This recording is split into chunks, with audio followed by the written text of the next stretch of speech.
वंदे मातरम। मैं हूं विनोद कुमार शुक्ला। अड्डा पर आपका स्वागत है। पश्चिम बंगाल की मुख्यमंत्री ममता बनर्जी ने जो अपने पूरे लंबे कार्यकाल में एक भस्मासुर पैदा किया है, उस भस्मासुर से निपटना जो है वो अब मुश्किल होता जा रहा है ममता बनर्जी के लिए ही।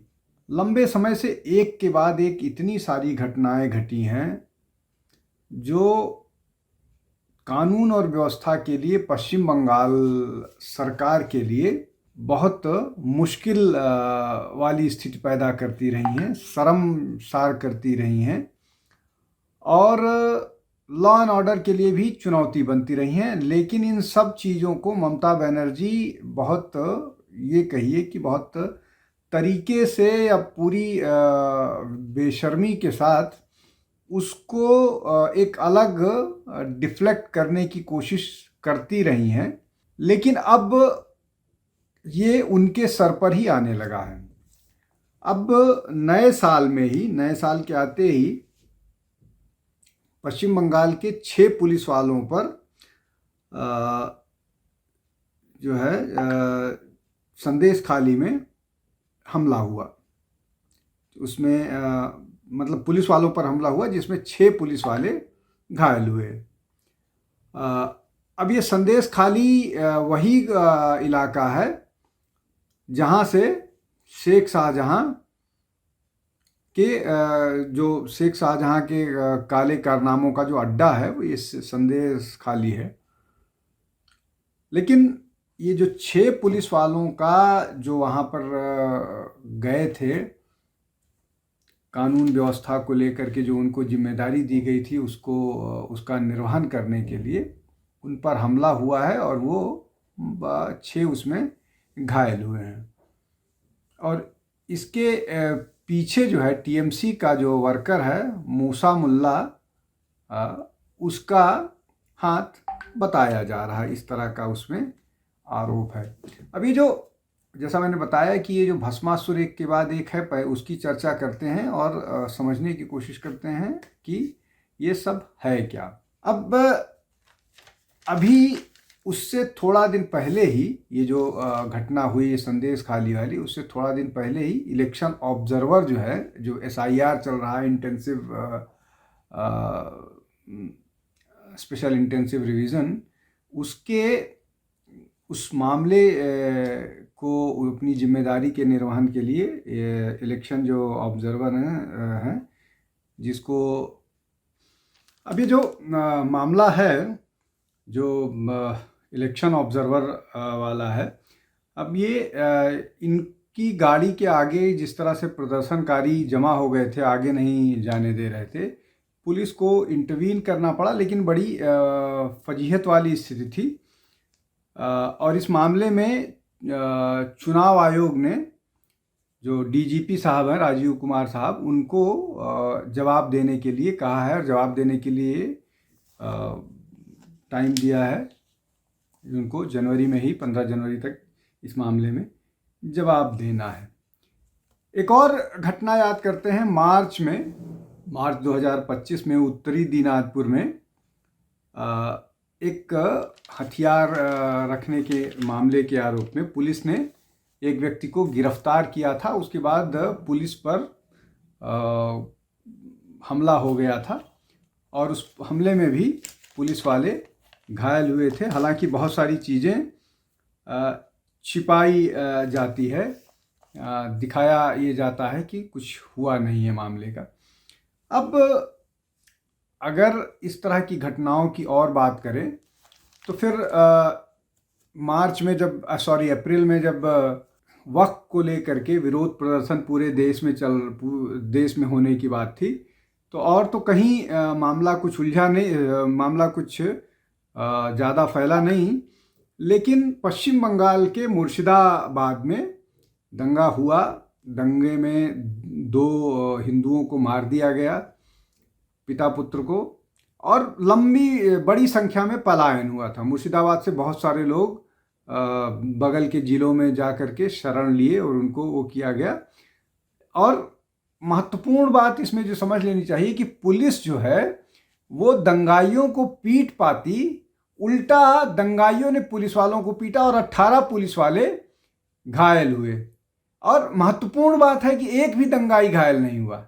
ये अपने आप में एक बड़ा आश्चर्य की बात है कि जिसके पास सामर्थ्य है, मतलब स्टेट के लोग, उसका कारण यही है जो मैंने बोला कि एक मॉन्स्टर पैदा किया, फ्रैंकेनस्टीन मॉन्स्टर पैदा किया, जिसको भस्मासुर कहते हैं, वो पैदा किया जा चुका है। और वो जो उसको पैदा किया है, अब उसको ही धीरे धीरे ग्रास करने के स्थिति वाली पैदा कर दिया है। अब थोड़ा और पीछे जाते हैं। जब 2024 में एक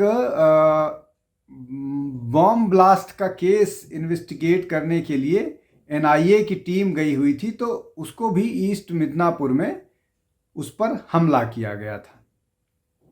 अब एनआईए जो केंद्र सरकार की फेडरल सरकार की एजेंसी है, उस पर हमला किया जाता है और उसको प्रदेश सरकार प्रोटेक्ट करना अपना कोई जिम्मा नहीं, मतलब कोई उसकी जिम्मेदारी नहीं समझती है, बल्कि वो एनआईए और इनके खिलाफ खड़ी नजर आती है। मामला और गंभीर तब हो जाता है जब इन एजेंसीज के लोगों पर हमला किया जाता है, इनको लहूलुहान कर दिया जाता है। 5 जनवरी, मतलब 2 साल पहले की बात है, एग्जैक्टली 2 साल पहले की बात है, जब संदेश खाली में ईडी की टीम जो राशन स्कैम के मामले को इन्वेस्टिगेट करनी गई थी, उसमें जो उसका मास्टरमाइंड कह लीजिए, शेख शाहजहां या और भी बहुत सारे लोग थे, उन लोगों ने ईडी पर हमला किया। ईडी जो है राशन वाले मामले में, शेख शाहजहां जो था वो महिलाओं के साथ दुर्व्यवहार का मामला था, लेकिन ये सारे लोग एक साथ जुड़े हुए हैं, ये सारे लिंक लोग हैं। तो ये जिसमें ईडी के ऑफिसर्स और बाकी लोगों को लहूलुहान कर दिया गया था। बाद में जो ये मुल्ला साहब हैं, इनकी गिरफ्तारी हुई थी जब सीबीआई को ये पूरा मामला हैंडओवर कर दिया गया था। जो अरेस्ट हुआ था अब्दुल हसन मुल्ला जो था। ये जो मैंने बताया, जैसा कि अभी जो सीबीआई के साहब हैं उनका कार्यकाल ख़त्म हुआ है, उनसे एक भ्रष्टाचार के एक मामले में सीबीआई पूछताछ करना चाह रही थी। ये राजीव कुमार नाम है उनका, अब वो प्रिंसिपल सेक्रेटरी हो गए हैं मुख्यमंत्री के।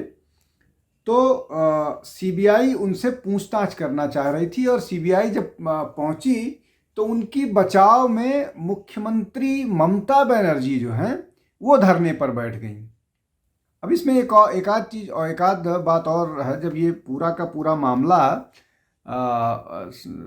शेख शाहजहां वाला फैला था, जब वो महिलाओं ने उस पर आरोप लगाया था और वो भाग गया था, 60 दिन बाद जब अदालत ने कहा कि ममता सरकार उसको बचा रही है, तब उसको पश्चिम बंगाल की पुलिस ने गिरफ्तार किया, और वो गिरफ्तार करके ऐसे थाने आ रहा था जैसे कि पुलिस ने उसको गिरफ्तार नहीं किया है, पुलिस वालों को वो आदेश दे रहा था, और पूरे ठसक के साथ वो थाने पहुंचा था। उसको सीबीआई जब जांच के आदेश अदालत से मिल गए तो उसको हैंडओवर नहीं करना चाह रही थी ममता सरकार, और उसको हैंडओवर करने के लिए सीबीआई को अदालत जाना पड़ा। जब पहला आदेश हुआ तब हैंडओवर नहीं किया।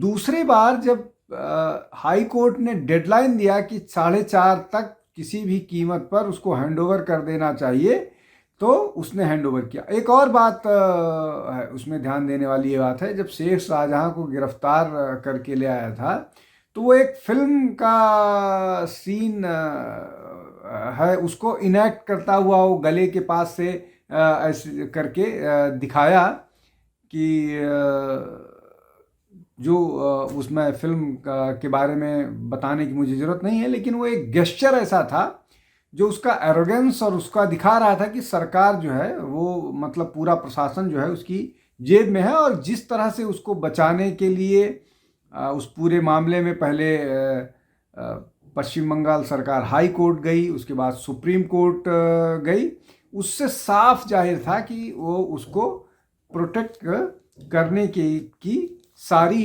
कोशिश करी थी। हालांकि उसमें उनको कुछ मामले में तो आंशिक सफलता मिली, लेकिन पूरे मामले में आंशिक सफलता नहीं मिली। इस तरह के और बहुत सारे हैं, जिसमें एक वो बीजेपी की कार्यकर्ता को मुस्लिम कार्यकर्ता को नग्न करने का है, एक एक्स्ट्रा मैरिटल रिलेशन का मामला था जिसको लेकर के सरेआम पिटाई की जा रही थी। इस तरह के जो मतलब जो पुलिस को, प्रशासन को पर जिनका कोई विश्वास नहीं है, वो खुद कैंगारू कोर्ट चलाते हैं और वहीं पर फैसला करते हैं। ये हालात हो गए हैं पश्चिम बंगाल के। तो ये जो जिसको बोलते हैं भस्मासुर, इस तरह के कई भस्मासुर ममता बनर्जी ने क्रिएट कर रखे हैं। ये तो वायलेंट वाले हैं, कुछ तो ऐसे हैं जो वायलेंस नहीं करते हैं, लेकिन वो जिस तरह के बयान देते हैं कि इतने % पॉपुलेशन हो गया है, कलकत्ता में हमेशा करते हैं, और उन्हीं में से एक अभी निकल करके जो है वो बाबरी मस्जिद दोबारा बनाने की बात कर रहा है, हुमायूं कबीर, वो अभी अभी तुरंत निकल करके गया है, अलग पार्टी बना करके वो चुनाव लड़ रहा है। तो ये सारा जो है वो क्रिएशन जो है वो ममता बनर्जी का ही है। ममता बनर्जी ने इस तरह के इतने सारे लोग क्रिएट कर दिए हैं। अब वो ममता बनर्जी के लिए खुद मुश्किल बनते जा रहे हैं, और चूंकि चुनाव है, चुनाव आने वाले हैं, तो चुनाव के समय इस तरह की घटनाएं और उनको कंट्रोल न कर पाना ममता बनर्जी के लिए तो मुश्किल वाला है ही है।